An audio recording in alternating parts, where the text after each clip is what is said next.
দেখি হাঁটতে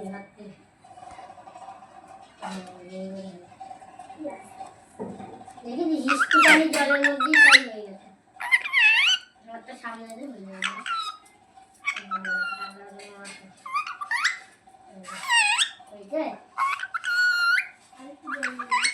দাঁড়া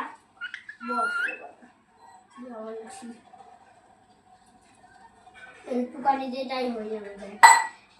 আমরা এবার কোথায় যাবো? পায়ে যাবো। হ্যাঁ, পায়ের মধ্যে একটুখানি দেবো, পায়ের মধ্যে দেওয়া হয়নি। এবার তোর পায়ে আমি দেবো, ওটা ছিঁড়ে যাবে। ভালো ভালো হয়েছে, ভালোই হয়েছে।